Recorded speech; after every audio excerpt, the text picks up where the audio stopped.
پیارے پیارے مدنی منوں اور مدنی چینل کے ناظرین، آئیے اپنے سلسلے فیضان اہل بیت علیہم رضوان میں صدیق اکبر رضی اللہ تعالیٰ عنہ کے فضائل شامل کرتے ہیں۔ جی کون مدنی منا بتائے گا صدیق اکبر عنہ کے فضائل؟ ماشاءاللہ، جی آپ بتائیے۔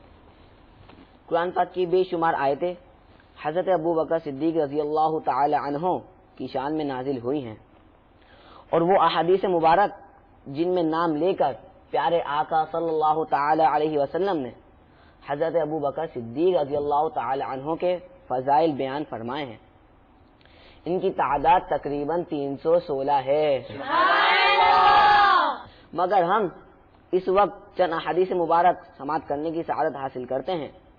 حضور اقدس صلی اللہ علیہ وسلم کا فرمان علی شان ہے، جس کا مفہوم ہے تمام لوگوں میں سب سے بڑھ کر مجھ پر اپنی محبت اور اپنے مال سے احسان کرنے والے حضرت ابوبکر صدیق رضی اللہ تعالی عنہ ہیں۔ سبحان اللہ۔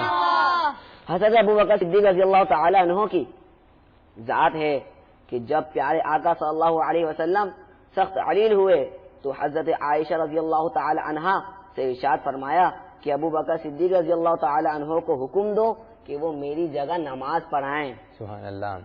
اب غار ثور کے واقعے ہی کو لے لیجئے۔ حجت کے دوران سرکار صلی اللہ علیہ وسلم کو اپنی پشت پر اٹھائے غار ثور میں پہنچے۔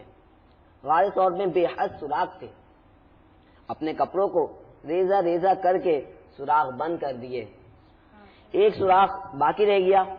اپنی ایری سوراخ پر رکھ کر صدیق اکبر رضی اللہ تعالی عنہ نے پیارے آقا صلی اللہ تعالی علیہ وسلم کی بارگاہ میں عرض کی۔ سرکار صلی اللہ علیہ وسلم غار ثور میں تشریف لے آئے۔ سرکار صلی اللہ علیہ وسلم تشریف لے آئے اور صدیق اکبر رضی اللہ تعالی عنہ کی گود میں سر رکھ کر آرام فرمانے لگے۔ اس غار میں ایک سانپ جس نے نکلنے کی بے حد کوشش کی، لیکن تمام سوراخ بند تھے۔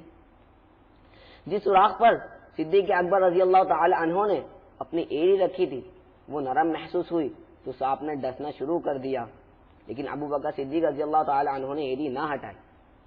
بالآخر زہر آنکھوں کے ذریعے بہہ کر پیارے آقا صلی اللہ علیہ وسلم کے چہرے اقدس پر آ گیا۔ سرکار صلی اللہ علیہ وسلم بیدار ہوئے، ارشاد فرمایا، ابو بکر صدیق تجھے کس چیز نے رلایا؟ عرض کرنے لگے شاید کوئی زہریلا جانور ہے۔ فرمایا ایڑی ہٹاؤ۔ جب ایڑی ہٹائی تو ایک سانپ برآمد ہوا اور سرکار صلی اللہ علیہ وسلم کی بارگاہ میں عرض گزار ہوا، میں عرصے دراز سے اس غار میں آپ کی زیارت کے لیے چھپا تھا، اور آج جب معراج کا وقت آیا تو سارے راستے ابوبکر صدیق رضی اللہ تعالی عنہ نے بند کر دیے۔ یا رسول اللہ صلی اللہ علیہ وسلم مجھے معاف کر دیجئے۔ پیارے آقا صلی اللہ علیہ وسلم نے اپنا لعاب دہن صدیق اکبر رضی اللہ تعالی عنہ کی ایڑی پر لگایا، جس سے وہ زخم درست ہو گیا۔ سبحان اللہ۔ اللہ عز و جل آپ کے درجات کو مزید بلندی عطا فرمائے اور ان کے صدقے ہماری بھی مغفرت فرمائے۔ سبحان اللہ۔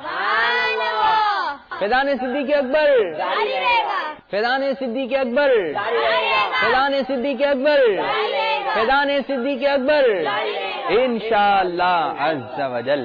کیا شان ہے صدیق اکبر رضی اللہ تعالیٰ عنہ کی کہ یار غار بھی ہیں اور یار مزار بھی ہیں۔ سبحان اللہ۔